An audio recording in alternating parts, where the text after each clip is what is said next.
शान्ताकारं भुजगशयनं पद्मनाभं सुरेशं विश्वाधारं गगनसदृशं मेघवर्णं शुभांगं लक्ष्मीकान्तं कमलनयनं योगिभिर्ध्यानगम्यम्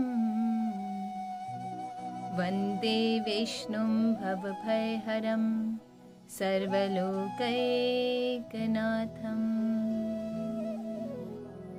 वन्दे विष्णुं भवभयहरं सर्वलोकैकनाथं वन्दे विष्णुं भवभयहरं सर्वलोकैकनाथम्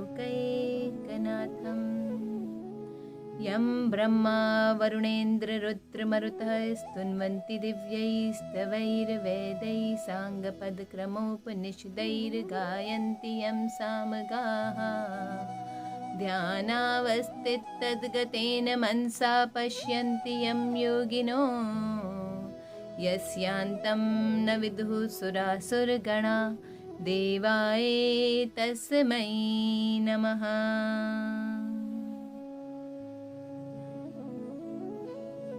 ओम श्री गुरुचरण कमलेभ्यो नमः।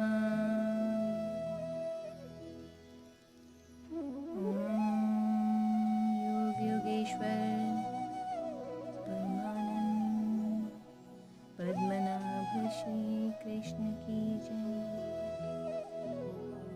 परमहंस स्वामी श्री अगजानंद जी महाराज की जय। ब्रह्मलीन स्वामी श्री पूर्णानंद जी महाराज की जय। सभी संतों की जय, सभी भक्तों की जय। ओम।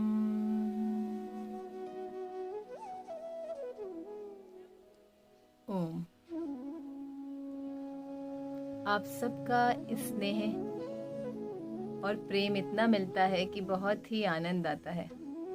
और आप सबकी मेरी भगवान से यही प्रार्थना है कि आप सबकी उन्नति, आप सबका भगवान की तरफ जो रास्ता है, जो साधना मार्ग है, वो ऐसे ही चलता रहे और आप आगे ही आगे बढ़ते चले जाएं। आज गीता जी के 10वें श्लोक से शुरू करते हैं, पहले अध्याय के। और अभी तक हमने जो चीज़ें बात करी, सबसे पहली चीज़ जो मैंने ग्रुप में, व्हाट्सएप ग्रुप जो हमारा है गीता क्लास वाला, उसमें एक सवाल किया है। आप भी उत्तर दे सकते हैं, आप कमेंट बॉक्स में, जो भी लोग सुन रहे हैं, क्योंकि जितने लोग यहाँ सुन रहे हैं वो सब भक्त हैं, वो सब, उन सब के पुण्य हैं, कितने जन्मों के पुण्य हैं कि वो इस रास्ते में, या उन्होंने ये वीडियो खोली भी अगर, तो कोई ना कोई पुण्य उदय हुआ जो उनको विचार आया कि हम गीता जी सुने। तो ये बहुत ही अच्छी बात है। आप पूरी वीडियो सुनिए, लास्ट तक सुनिए, क्योंकि देखिए क्या होता है, हम इस रास्ते पे चल पड़े, पर अगर, तो क्या होता है, शुरू में हमें क्या होता है, बहुत सारी व्यवधान आएंगे, आपका मन नहीं लगेगा, क्योंकि मन की बहुत एक अलग सा स्वभाव है। वो जहाँ पर भी बहुत इजीली कुछ भी कहना चाहिए एंटरटेनमेंट टाइप चल रहा होगा, जिसमें बिल्कुल बुद्धि पर जोर ना डालना पड़े, जिसमें उस पे ज़रा सा भी तकलीफ ना हो, शरीर पे ना जोर पड़े ना बुद्धि पे जोर पड़े, वो वहीं रहना चाहता है, क्योंकि वो आराम चाहता है। हर प्राणी का स्वभाव है कि वो आराम चाहता है। सेम बिल्कुल ऐसा ही स्वभाव हमारे मन का और बुद्धि का है। और जैसे ही आप देखिए, आप थोड़ा सा दिमाग पे जोर डालने लगेंगे, थोड़ा सा बात भगवान की सुनने लगेंगे, तो नींद आने लगेगी, क्योंकि हमारा ब्रेन उस तरीके से डेवलप ही नहीं है कि वो उतनी एनर्जी को ग्रैस्प कर पाए या उन वाइब्रेशंस को पकड़ पाए। तो वो फौरन स्लीपिंग मोड में ले जाता है बॉडी को। और वहाँ पर ज़रूरत है दृढ़ निश्चय की, कि अगर अब मन कह रहा है कि नहीं, क्या करना है, अरे दूसरे बहुत काम पड़े हैं, गीता सुनकर ही क्या कर लेंगे, तो ये अगर ये मन कह रहा है, तो ये सब उसके आपको फिर मन को समझाना है। वो तो आपको बेवकूफ़ बना रहा है उसको, क्योंकि उसको नहीं पता है ना, उसका कुछ भी नहीं है। लेकिन जो जीवात्मा है, जो जिस रास्ते पे, साधना पथ पे जीवात्मा चल रहा है, उसका कितना बड़ा नुकसान है। आप इसीलिए मैं कह रही हूँ कि आपने स्टार्ट करी है वीडियो तो अंत तक सुने। क्या पता कौन सी बात हमें कब क्लिक कर जाए और पूरा जीवन ही बदल जाए। तो ये चीज़ें ज़रूर संतों पास जाते रहना चाहिए, शास्त्रों को सुनते रहना चाहिए। ये हमारे जीवन के लिए ही हैं। ये किसी सन्यासी के लिए नहीं बनाए गए, ये आम आदमी के लिए चीज़ें बनाई गई हैं ताकि वो जीवन अपना सुखमय और आनंद से बढ़िया तरीके से जी पाए और अच्छे तरीके से जी पाए। तो इसलिए हमें ज़रूरत है कि हम इसे पूरा सुने, अंत तक सुने। और आप ज़रूर जितने भी लोग हैं जो भी व्यू करते हैं, क्योंकि मैं जब भी देखती हूँ व्यूज़ बहुत हैं, फिर उसमें जब देखती हूँ कि अरे कितनी देर किसने देखा, बहुत बार आता है उसमें कि अच्छा, तो मुझे लगता है कि अच्छा बस 5-10 मिनट 15 मिनट इतनी देर ही लोग देख पा रहे हैं, इतनी देर ही भगवान का नाम ले पा रहे हैं। तो ये बहुत ही सोचने वाली बात है, आपको विचार की बात है कि आप आ गए हैं इस रास्ते पे, तो अपने दृढ़ निश्चय से अटल रखिए और मन को गुस्सा करके बिठाइए कि नहीं नहीं सुनना है। और जब वो देखेगा आप धीरे धीरे, जब आप उसे दिख जाएगा कि अब कोई बचने का रास्ता नहीं है, नहीं छोड़ेंगे ये मुझे, दिखा कर ही मानेंगे, तो देखेगा वो धीरे धीरे उन्हीं चीज़ों में रस लेने लगेगा। उसको भगवान के नाम में ही, भगवान की चीज़ों में बहुत आनंद आने लगेगा। आज एकादशी का दिन है और एकादशी में बहुत लोग उपवास रखते हैं, मैंने भी रखा है।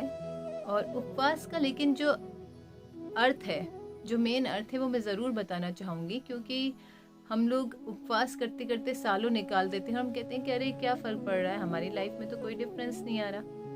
तो जो वास्तविक अर्थ है उपवास का, वो है उपवास।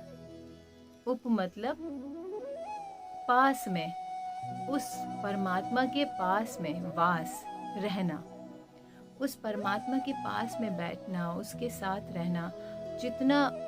जितना समय आप परमात्मा के साथ बिता रहे हैं वो उपवास है, क्योंकि आप उनके साथ हैं। तो ये इसका असली अर्थ है। पूरे दिन भूखा रहना असली अर्थ नहीं है, पूरे दिन भजन होना असली अर्थ है। तो भजन करिए, भगवान में ध्यान लगाइए, अपना मन वहीं एकाग्र रखिए। हम जैसे अब देवी संपदा, हमने बात अभी तक करी गीता जी में कि ये आंतरिक युद्ध है देवी संपदा और आसुरी संपदा के बीच में, हमारे ही। तो वहीं से लेते हुए चलते हैं कि पूरा जो अभी तक बताया आपको कि दुर्योधन ने पूछा कि ये किसकी सेना है और यहाँ कहाँ कहाँ उन लोगों ने कैसे व्यूहार का रचना करी है, उन्होंने सब दिखाया द्रोणाचार्य जी को। अब यहाँ पर जो बात आती है वो अब 10वें श्लोक से हम लेते हैं कि वो कहते हैं कि भीष्म पितामह से रक्षित मेरी सेना है पूरी और वो अजय है। अजय मतलब ये नहीं होता जो जीता ना सके। अजय का असली अर्थ होता है जिसे कठिनता से जीता जा सके, पर जीता जा सके। तो थोड़ी मेहनत करनी पड़ेगी पर जीता जा सकता है। तो भीष्म पितामह को उन्होंने कहा कि वो अजय हैं और हमारी पूरी सेना उनसे रक्षित करी हुई है, उनके संरक्षण में है, तो वो अजय है इसलिए। और दूसरी तरफ उन्होंने बताया कि पांडवों की सेना भीम से रक्षित है। भीम उसका रक्षक है, भीम रक्षण कर रहा है। क्योंकि दुर्योधन को क्या लगता था कि बस एक पांडवों की सेना में भीम ही है जो ताकतवर है या बलवान है या जो मेरा टक्कर ले सकता है। तो उन्होंने इसलिए पूरी उस सेना को, हालांकि सेनापति भीम जी नहीं थे, लेकिन उन्होंने कहा कि नहीं, जो पूरी सेना है वो भीम से रक्षण करी हुई है, भीम ने उसका रक्षण करा है। तो उन्होंने जो कंपैरिजन करा उसमें दो लोगों का, तो एक तो उसमें जो ध्यान देने वाली चीज़ है वो ये है कि भीम और भीष्म पितामह यहाँ पर आपको मैं पहले भी वीडियो से बता चुकी हूँ, भ्रम है। जो मनुष्य को भ्रम होता है समय समय पर, और जो पूरे हर वक्त भी वो एक भ्रम की दुनिया में जी रहा है, हर चीज़ को जो सत्य मान रहा है, ना होते हुए भी उसे वो चीज़ें दिखाई दे रही हैं, वो सब भ्रम में जी रहा है। वो भ्रम ही भीष्म पितामह है। और ये भीष्म पितामह ही सारी आसुरी शक्तियों के जन्मदाता है या उनके रक्षक हैं। जितना आपको भ्रम हो रहा है किसी चीज़ का, आप सब सत्य मान रहे हो, ये ये वो आदमी, ये वो आदमी, ये फलाने फलाने, हम ऐसे सोच लेते हैं। तो हम क्या सोचते हैं कि अच्छा इससे इससे हमारी आसक्ति हो गई, इससे द्वेष हो गया, इससे कुछ और बिहेवियर, इससे क्रोध हो गया। तो ये सारे विकार, जितने भी आसुरी विकार हैं, वो कब आए? जब आपको ये भ्रम हो गया कि सब अलग अलग हैं, या सब अलग अलग आपको दिखाई देने लगे। उनके शरीरों से आपने देखना चालू कर दिया कि ऊपर की सिर्फ आकृति आपको दिखने लग गई। और जब तक वो ज्ञान का प्रकाश नहीं आया, तब तक वो भ्रम वैसा ही बना रहा। और भ्रम अंत तक रहता है, ये भी मैंने बताया। अंत तक आपको ये भ्रम समाप्त नहीं होगा। पूरी अविद्या का जो अस्तित्व है वो सिर्फ भ्रम से ही है। अगर भ्रम नष्ट हो जाए तो अविद्या वहीं समाप्त हो जाएगी। और इसमें अब फिर खत्म कैसे करा जाए इस भ्रम को? अब बात होगी, हमें पता चल गया कि आसुरी शक्तियां जो हैं वो सारी भ्रम से निकल रही हैं। अब इस भ्रम को कैसे खत्म करा जाए? तो बहुत अच्छी एक चीज आपको इसमें बताती हूँ जो ध्यान देने वाली है गीता जी में, कि भीष्म पितामह की इच्छा मृत्यु थी। भीष्म पितामह को बोला गया कि ये इच्छा मृत्यु मिली हुई है इन्हें, अपनी इच्छा से वो मृत्यु को धारण कर सकते थे। तो यहाँ पर जो भीष्म पितामह है वो वास्तविक में जो भ्रम है वो वास्तविक में इच्छा है। जिस दिन वो इच्छा की मृत्यु हो गई, समझ लीजिए आपके भ्रम की निवृत्ति हो गई। आपकी जो इच्छाएं हैं सारी, यहाँ कह देते हैं वो कि अपर्याप्तम तदस्माकम बलम भीष्माभिरक्षितम पर्याप्तम त्विदमेतेषां बलम भीमाभिरक्षितम। जो पूरी भीष्म पितामह की पूरी स्थिति इसमें बताई, और उनके भरोसे दुर्योधन बैठे थे कि हाँ ये इन्होंने मेरी सारी सेना को अजय कर रखा है। वो एकमात्र क्या चीज थी? वो एकमात्र और मात्र इच्छा, जो मनुष्य की इच्छाएं हैं, जो अंत समय तक उसकी इच्छाएं रह जाती हैं, कुछ पाने की, कुछ करने की, वो सब इच्छाएं ही उसको अंत तक आसुरी वृत्तियों में ढकेलती रहती हैं और जन्म पर जन्म दिलवाती रहती हैं। ये बात निश्चित है कि अगर इच्छा शेष है तो आपका पुनर्जन्म निश्चित है। और चलिए हम कहते हैं, आप कहेंगे पुनर्जन्म, हमें मुक्ति नहीं चाहिए, पर आनंद तो चाहिए। अगर इच्छा शेष है, कोई भी इच्छा शेष रह गई छोटी से छोटी, तो ये पक्की बात है कि आप आनंद से वंचित रह जाएंगे। और आप खुद देखिएगा, आपके मन में जैसे ही संकल्प विकल्प आने लगते हैं, किसी चीज को पाने की इच्छा, किसी को छोड़ने की इच्छा, तभी आपके मन में उससे रिलेटेड हजारों इच्छाएं और खड़ी हो जाएंगी कि ये कैसे मिले, ये कैसे छूटे। आप और संकल्प विकल्प करते चले जाएंगे और फिर वो आपको शांत नहीं रहने देगी, वो पूरी अशांति भर देगी जीवन में। तो ये इच्छा ही जो है वो आपकी सारे दुखों का कारण है। इच्छा ही परमम दुखम, निराशेर परमम सुखम। तो यहाँ पर सबसे बड़ी चीज जो छोड़ने वाली है या जो हमें सोचने वाली है वो इच्छा ही है, क्योंकि इच्छा ही पुनर्जन्म की दाता है।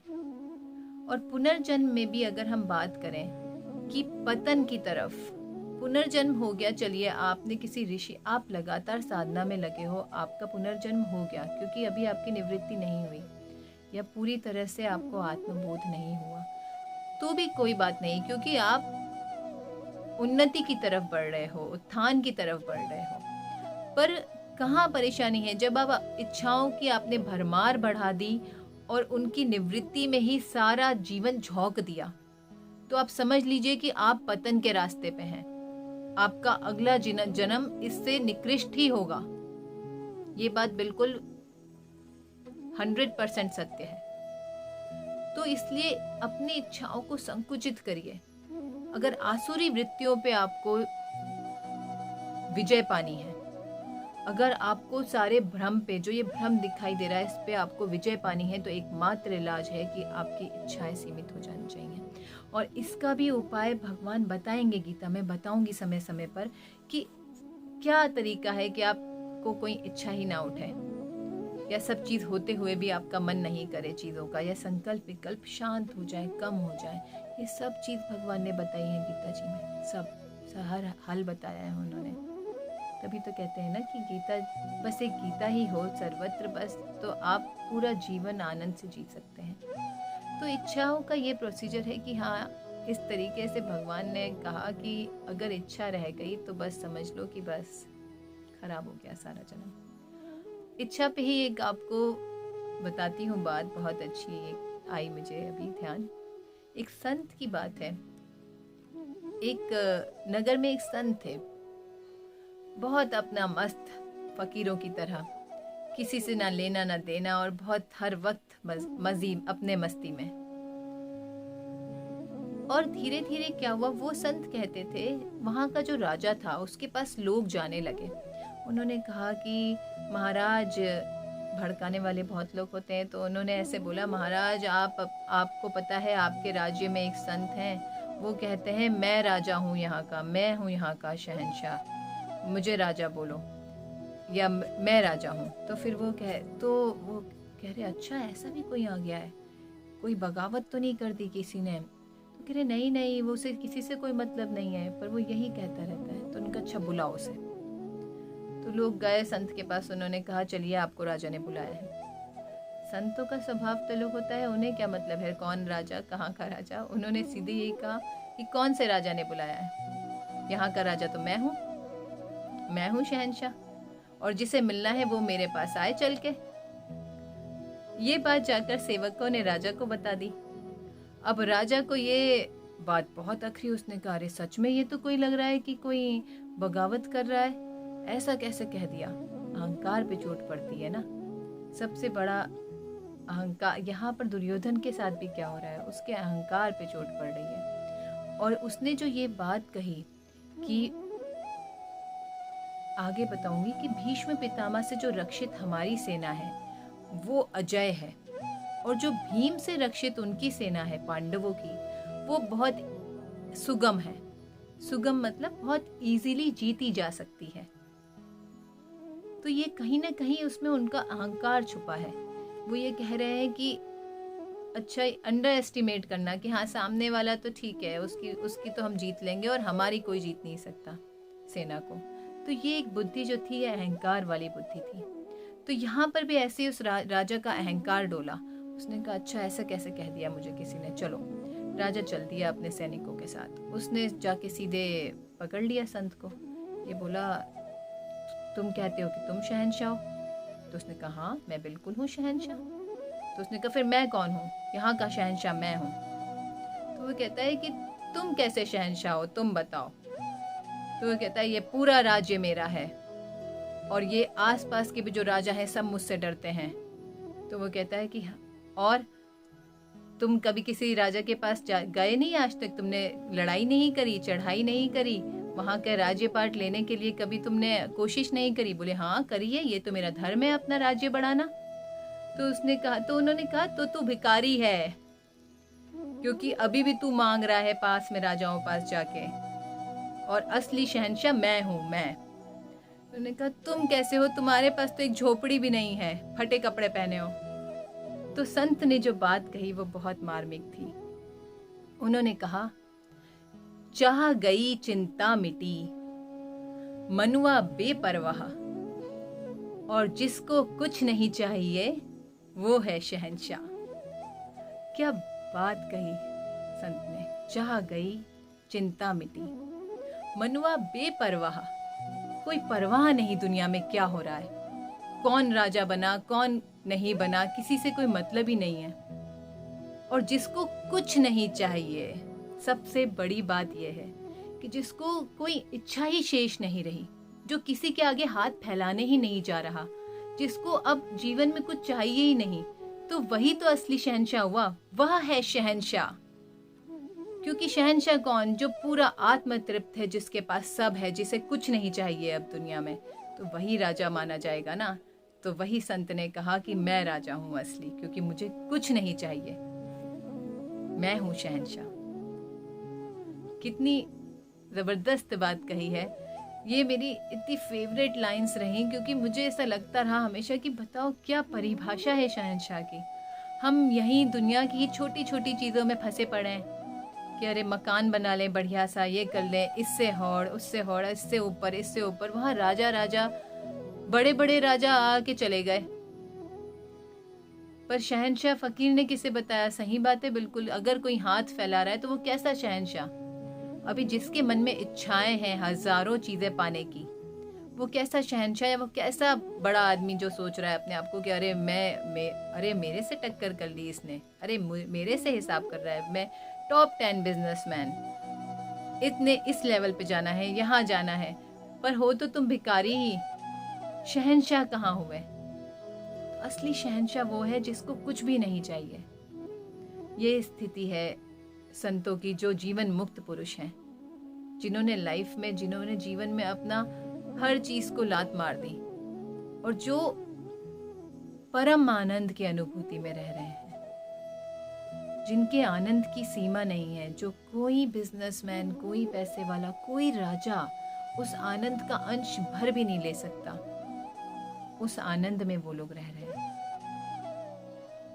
अब हमें ये सोचना है, यहाँ विचार की बात बस यही उठती है कि हम कौन सा आनंद चाहते हैं। क्षणिक आनंद जो 1 सेकंड है, बस 1 सेकंड है फिर चला गया, या एक परमानेंट आनंद चाहते हैं? जो आनंद है वो तो तभी है जब आप सब इच्छाओं की निवृत्ति हो जाए, आपके मन में कोई भी वासना शेष ही न रह जाए।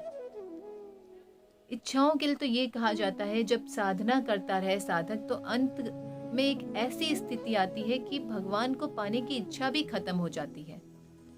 वो इच्छा भी ना रहे कि मुझे परमात्मा मिले, परमात्मा भी आपसे एक हो जाए, खुद आप ही परमात्मा में एक हो जाओ। तो वो इच्छा जैसे ही एक हो जाओगे तो वो भी इच्छा खत्म हो जाएगी। तो सारी इच्छाओं का नाश ही, सम्यक इच्छाओं का नाश ही पूरा जड़ मूल से आपका जितने भी दुर्विचार हैं, जितनी भी आपकी आसुरी वृत्तियां हैं, उसका नाश कर देती हैं और आप जीते जी जीवन मुक्त वाली स्थिति में आ जाते हो। आपको मरने का वेट नहीं करना पड़ता कि मैं मरूंगा तो मुक्त होऊंगा। ऐसे हमारे यहाँ संत हुए कि जिन्होंने जीते जी वो स्थिति का आनंद लिया।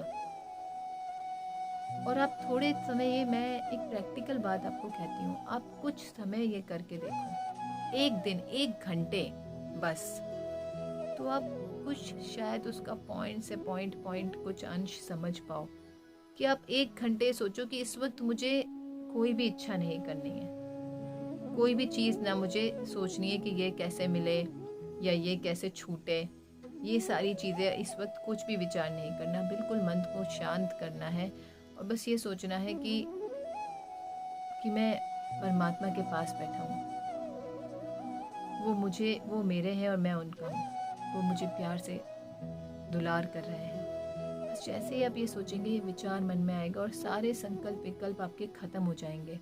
आप देखेंगे वो जो आनंद होगा ना, वो क्षणिक आनंद, जब चाहे थोड़ी देर ही आपके मन में वो विचार आया, वो क्षण भर का ही जो आनंद आपको दे के गया, उससे आप शायद कुछ स्थिति समझ पाए उन लोगों की जो पूरा जीवन ऐसे निकालते हैं और ये कहते हैं कि वाह, हम तो परम आनंद में, हम शहंशाह हैं, हमें कुछ चाहिए ही नहीं। तो ये जो स्थिति है, हम सब, मैंने कहा ना, हम सब की दौड़ जो है वो किस तरफ है? हम सब वास्तव में आनंद ही चाहते हैं, पर भ्रम में पड़े हुए हैं, जो भीष्म पितामह वाला भ्रम है। हम जहाँ आनंद नहीं है वहाँ आनंद ढूंढ रहे हैं, तो वहाँ से तो खाली हाथ ही आना पड़ेगा ना, क्योंकि जहाँ पर जो चीज़ नहीं है वो वहाँ कैसे मिलेगी? जैसे मरुभूमि का बताते हैं वेदांत में, बहुत बढ़िया एग्जाम्पल है ये, कि रेगिस्तान में आप जब कभी, जो लोग गए हों वो लोग जानते होंगे कि आप कभी रेगिस्तान में चलो तो आपको ऐसा लगेगा थोड़ी दूर पे जाके जहाँ पानी नहीं है, थोड़ी दूर पे जाके आपको ऐसे ऐसे रेत चमकती हुई सी, और ऐसा लगेगा बिल्कुल पानी की परछाई आ रही है, पानी है, आप भागते जाएंगे भागते जाएंगे। थोड़ी दूर चलेंगे, देखेंगे अरे यहाँ पे भी रेत है, यहाँ पे भी रेत है।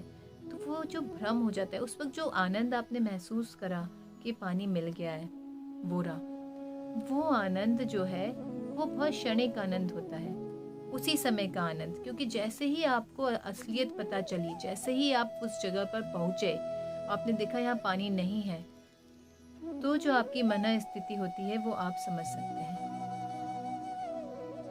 बस ऐसे ही संसार का आनंद है, सेम तरीके से चल रहा है।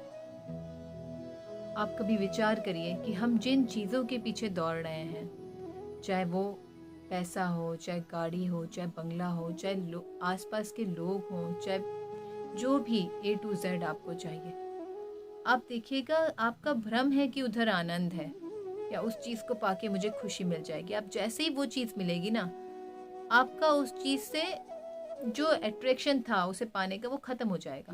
आपको वो आनंद बस क्षण भर उसी सेकंड मिलेगा, जब तक वो नहीं मिल रही, जब तक वो जद्दोजहद चलेगी उसे पाने की। वो मिली कि वो आनंद का पार्ट ख़त्म हुआ, फिर दूसरी जगह, फिर तीसरी जगह आप भटकते रहेंगे, पर आपको असली आनंद नहीं मिल पाएगा, क्योंकि आनंद है ही नहीं वहाँ पर। ये भ्रम है, जो भ्रम बताया ना मैंने, भीष्म पितामह आसुरी वृत्तियों का जो रक्षण कर रहा है, वो भ्रम ही हमें भटकाता फिरता है पूरी दुनिया में। और हम जहाँ जहाँ जो जो चीज़ नहीं है वही देखते रहते हैं।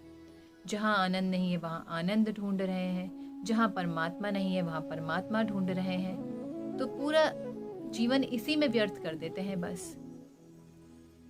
और जब तक हम समझ पाते हैं ये चीज़ें, तब तक बहुत देर हो जाती है। और कितने ही लोग हैं जो जीवन में समझ ही नहीं पाते। इसीलिए पुनरपि जन्मम पुनरपि मरणम, बार बार जन्म, बार बार मरण, बार बार जन्म, बार बार मरण, और यहीं पर दुखी सुखी दुखी सुखी, और जो परम आनंद है उसकी अनुभूति ही नहीं कर पाते कि कितना सुख है, कितना आनंद है परमात्मा के पास। तो ये हमें, ये जो मैंने आज पूरा आपको इच्छा वाली सारी बात बताई, वो इसी बात पे बताई कि कुछ समय करके देखिए, ये चीज़ प्रैक्टिकल करके देखिए, अपनी इच्छाओं को थोड़ा संकुचित करके देखिए। एक दो वर्ड्स होते हैं हमारे यहाँ, एक होती है नेसेसिटी।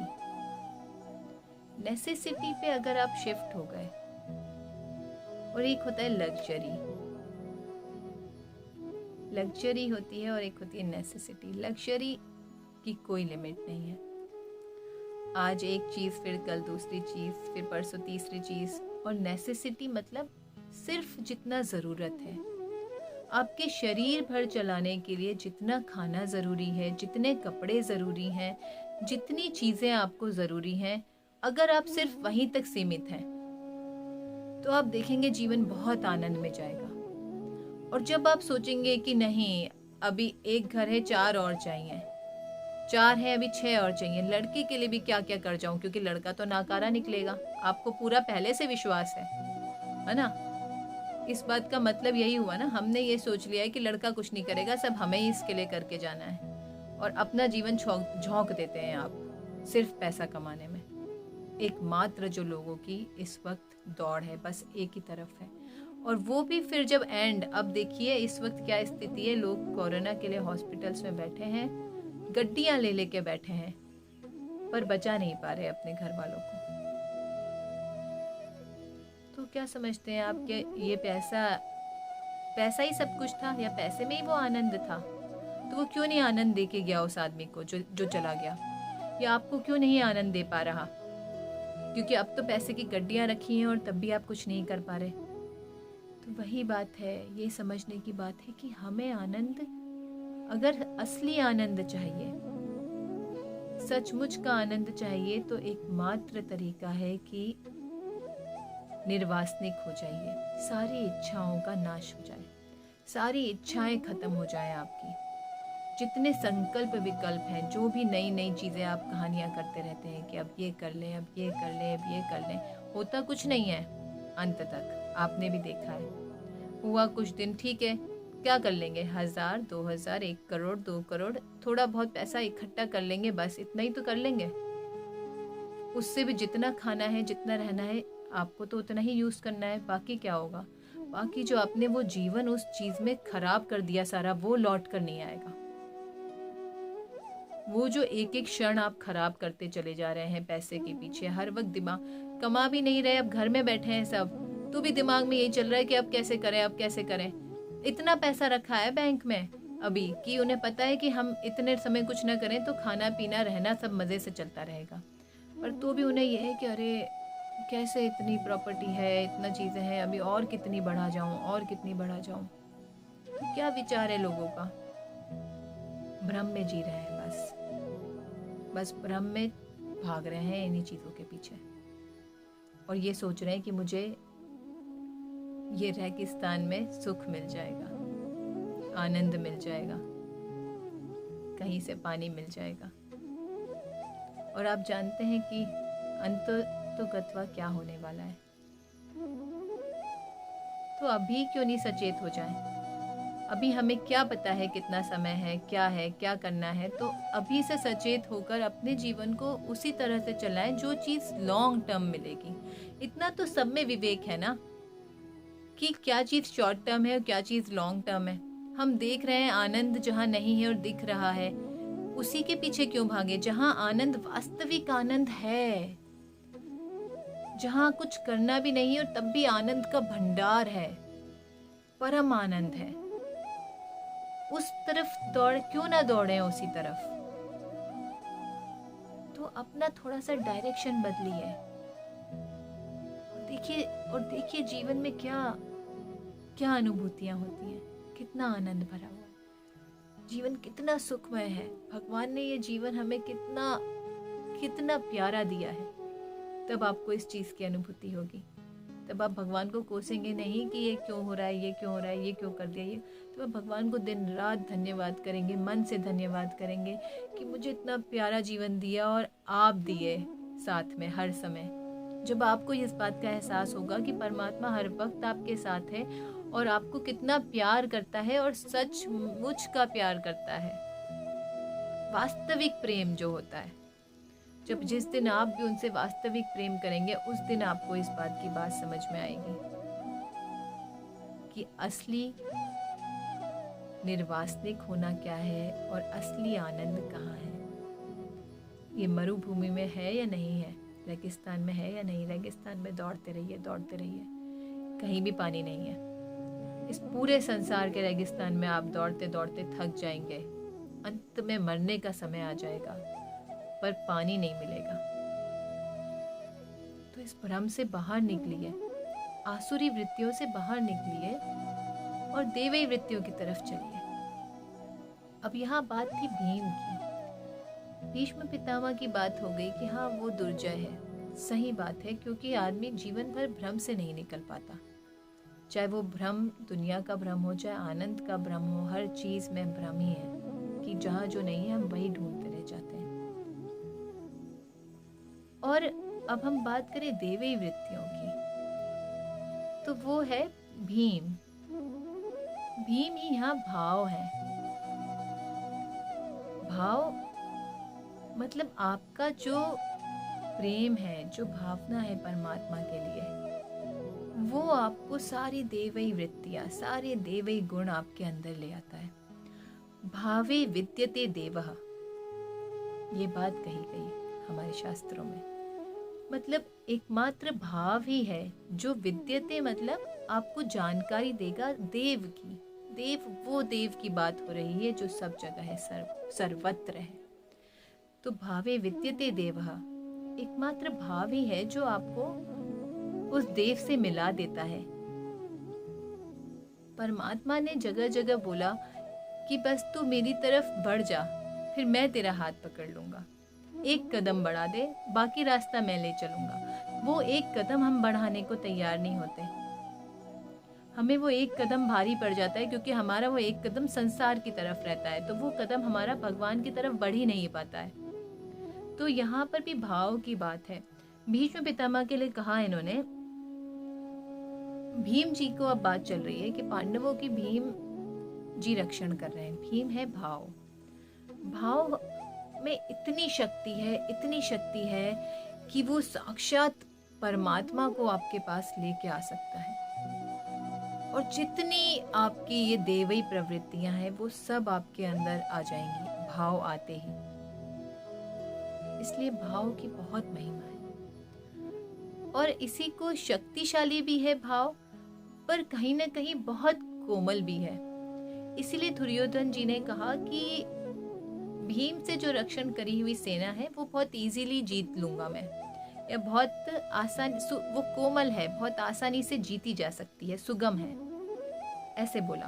तो वो बात वही थी, इसलिए ऐसा बोला उन्होंने, क्योंकि भाव की ये महिमा है कि वो अगर अपने चरम सीमा पे हो तो उससे बढ़िया कुछ भी नहीं है। और भाव इतना कोमल होता है कि बहुत इजीली, बहुत आसानी से अभाव में बदल जाता है।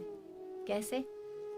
आज मान लीजिए आपको कोई कह रहा है कि अरे देखो ये महाराज जी तो बहुत बढ़िया बोलते हैं, मैम तो बहुत अच्छा बोलती हैं, और फिर दूसरी तरफ किसी ने कहा कि अरे आपको पता है ऐसे ऐसे ये तो चाय पीती हैं, ये काम करता है, ये काम। अगर किसी ने, मैं नहीं पीती चाय, पर मैं बता रही हूँ कि अगर ये एक एग्जाम्पल दे रही हूँ मैं, किसी को, अगर हम किसी के लिए भाव से जुड़े हुए हैं, हमारे कोई टीचर ही है, हमने हमें बोला कि बहुत अच्छे हैं सर, बहुत अच्छे हैं, बड़े अच्छे से बताते हैं, बड़ी अच्छी बातें करते हैं, और अभी हमें 2 सेकंड में किसी ने बोला अरे तुम्हें पता है कि इनके ये तो ये काम करते हैं, इनके ये बुरी आदत है, कोई एक बुरी आदत बस उसकी बता दे, 1 सेकंड के अंदर हमारा जो भाव है ना उस आदमी के लिए, वो भाव बदल जाएगा। और वो भाव जो जिस तरह से उस समय था वो कभी भी नहीं रह पाएगा। तो बहुत इजी है, बहुत सुगम है, बहुत कोमल है भाव। भाव को बहुत संभाल के रखना पड़ता है, वो बहुत जल्दी अभाव में बदल जाता है। आज भगवान बहुत प्रिय लग रहे हैं क्योंकि मैंने बोला है, क्योंकि आचार्य जी ने बोला है भगवान से प्रेम करो, बहुत प्रिय लग रहे हैं। और दूसरे ही क्षण क्या होगा, कुछ पता चला कि अरे घर में ऐसे ऐसे बुरा हो गया, ये हो गया, ये हो गया, कुछ भी हो सकता है, जीवन है, अपने ही कर्मों का फल है। पर उस वक्त हम क्या करते हैं, फौरन हमारा भाव भगवान के लिए भी बदल जाता है। हम इतने मतलबी हैं कि फौरन बस मतलब से हम ये सोचते हैं कि बस अच्छा अच्छा करते रहें तो भगवान बहुत बढ़िया। और जैसे ही कुछ बुरा हुआ लाइफ में, फौरन कहने लगेंगे बेकार है भगवान का नाम मत लो, कोई मंदिर मत जाओ, कोई भगवान नहीं है, ऐसी बातें करने लग जाते हैं। तो कितनी जल्दी हमारा भाव जो है वो अभाव में बदल गया। इसीलिए वहां पे दुर्योधन ने कहा कि भीम से रक्षित सेना है वो देवी गुण वाली, पर बहुत ही आसानी से जीती जा सकती है क्योंकि वो कोमल है, भाव पे चल रही है। यही बात है यहाँ पर कि वो जो रक्षित सेना है, एकमात्र इसका जो तरीका है कोमल है, सही बात है, बहुत इजीली जीती भी जा सकती है। पर जितने देवी गुण हैं वो तभी आते हैं जब आप भाव से जुड़े होते हो भगवान से, आपके अंदर प्रेम होता है, आपके अंदर उत्कंठा होती है उनसे मिलने की, और ये होता है कि हाँ बस परमात्मा ही है सब कुछ। जिस दिन ये आपका भाव जागृत होता है उस दिन से आपके साथ विश्वास और श्रद्धा, 2 चीज़ें बहुत पक्की होनी चाहिए, बहुत दृढ़ विश्वास चाहिए, क्योंकि जैसा मैंने बताया कि भाव बहुत कोमल है, बहुत जल्दी बदलते हैं। तो हमें अपने दिमाग भी चौकन्ना चाहिए। सिर्फ मन ही भाव से, भाव पे तो मन चलता है, दिमाग इतना चौकन्ना चाहिए कि आप सही और गलत का निर्णय कर पाए सही समय पर। विवेक चाहिए, विवेक बुद्धि। क्योंकि क्या होता है, जब तक आप दीर्घ काल तक ऐसे, क्योंकि कैसे काम चलेगा, भाव है, आज भाव है, कल कुछ बात हुई बदल गया, भाव बदल हो गया और प्रेम जो था वो खत्म हो गया, तो ऐसे तो नहीं हम बढ़ पाएंगे साधना के रास्ते पे, क्योंकि उस पे तो एक सतत प्रयास चाहिए, जन्मों जन्मों तक चाहिए, निरंतर चाहिए। तो इसमें यही तरीका है कि बुद्धि को भी बहुत शार्प होना चाहिए आपकी, कि आप विवेक कर पाओ कि क्या सही है और क्या गलत है। आपको निरंतर उस रास्ते पर चलना है और लगातार दृढ़ विश्वास के साथ जो भी साधन आप कर रहे हो उस साधन में लगे रहना है, कि बस मुझे ये साधना के पथ पर चलते जाना है, और दुनिया इधर की उधर हो जाए, कुछ भी हो जाए, पर मैं ये साधना नहीं छोड़ूंगा। जब तक ये विश्वास, जब तक ये दृढ़ निश्चय साधक का नहीं होता है, तब तक उसकी सेना को कोई भी जीत सकता है।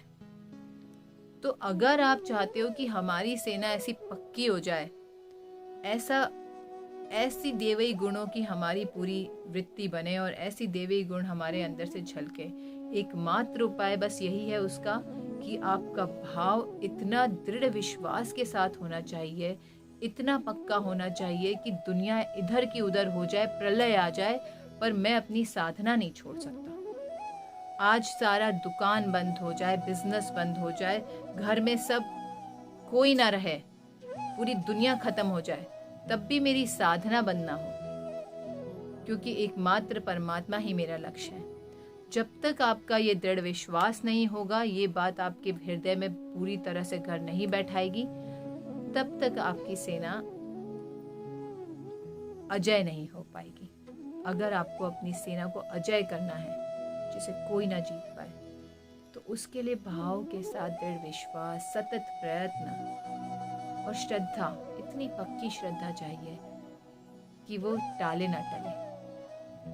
तो इस तरह से ये पूरा संरचना भगवान ने इसमें बताई, दोनों वृत्तियों की, और बहुत ही सुंदर तरीके से बताया, बहुत ही सुंदर तरीके से मनुष्य का के हृदय का चित्रण करा, या उसके इस पूरे युद्ध भूमि का, इस पूरे क्षेत्र का चित्रण करा है। और अगर हम इसी पे अगर विचार करते चले जाएं, तो आप देखेंगे कि बहुत जल्दी देवीय गुण आपके अंदर उदय होने लग जाएंगे। हमें बस उसी तरफ प्रयास करना है। आप सतत बढ़ते रहें इस रास्ते पर। आज यहीं पर विराम देते हैं अपनी वाणी को, और कल से आगे के श्लोक लेंगे। और इसमें बस एक ही प्रार्थना भगवान से करिए आप बार बार, कि बस मेरा आप साधना ना छूटे, कुछ भी हो जाए, पर मेरी साधना में जो मेरा रास्ता चल रहा है वो लगातार चलता रहे, और आप ना छूटो, चाहे दुनिया छूट जाए। मैं एक संत की बात याद आ गई, मैं न मरऊं संसारा, मुझे मिला है यावनहारा। कौन नहीं मरता? बस वही नहीं मरता जिसके साथ परमात्मा होता है, या जिसको परमात्मा मिला होता है। उसे पता है कि मुझे कुछ चाहिए नहीं, मुझे ना जाना है ना आना है। जब परमात्मा 24 घंटे मेरे साथ हैं तो मुझे क्या डर है। यही स्थिति पे हमें आना है। आप सब सुनते रहिए गीता जी, पूरी सुनिए। मैंने इसलिए कहा कि आप जब उस भाव में आएंगे, उस स्थिति पे आएंगे, सब घर में है इस वक्त तो फ्री हैं, और जबकि मैं कहती हूँ हमें फ्री हो है इसलिए नहीं सुननी है, समय निकाल कर सुनना है, क्योंकि यही मेन चीज है, यही जीवन का लक्ष्य है। बाकी चीजें तो कुछ भी नहीं रहेंगी, आप खुद देखेंगे ये सब भ्रम है। आप जिस आनंद के पीछे, जिस मरुभूमि में भाग रहे हैं जल को ढूंढते हुए, वहां पर कोई भी आनंद नहीं है। तो बहुत जल्दी, जितनी जल्दी चेत जाए उतना अच्छा है। परमात्मा के रास्ते पर चल पड़े हम सब, और बस निरंतर परमात्मा का चिंतन चलता रहे। बस यही प्रार्थना करें भगवान से। आप सबको बहुत बहुत धन्यवाद। आप प्लीज़ चैनल को सब्सक्राइब ज़रूर करें एंड में, और लाइक और शेयर ज़रूर करें। ज़्यादा से ज़्यादा लोगों तक ये सब चीज़ें जानी चाहिए, क्योंकि हर आदमी जो भ्रम में है वो भ्रम से बाहर आना चाहिए। वास्तविकता पता होनी चाहिए हर किसी को, और उसमें अगर हम थोड़ा सा भी योगदान कर रहे हैं, जितने कॉन्टेक्ट्स हैं सबको शेयर करें, तो एक हमारा बहुत बड़ा योगदान है हमारे सनातन धर्म के लिए, हमारी मानव जाति के लिए बहुत बड़ा योगदान है।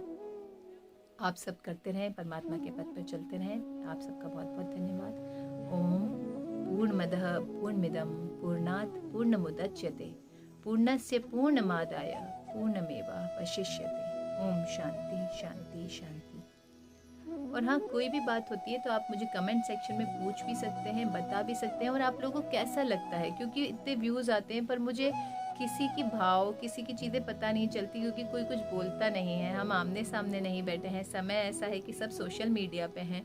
तो आप लोग प्लीज़ कमेंट सेक्शन में बताया करिए, या मुझे पर्सनली भी अगर बताएं तो भी, लेकिन कमेंट में बताएंगे तो और अच्छा लगता है कि हाँ आप लोगों को अच्छा लग रहा है। तो मैं और आगे प्रयास करूँगी, और अच्छी अच्छी चीज़ें, और अच्छी बातें, और शास्त्रों से चीज़ें आप लोगों के पास तक लाने की। तो आप ऐसे ही मेरा प्रोत्साहन बढ़ाते रहें। आप सबको बहुत बहुत धन्यवाद। हरे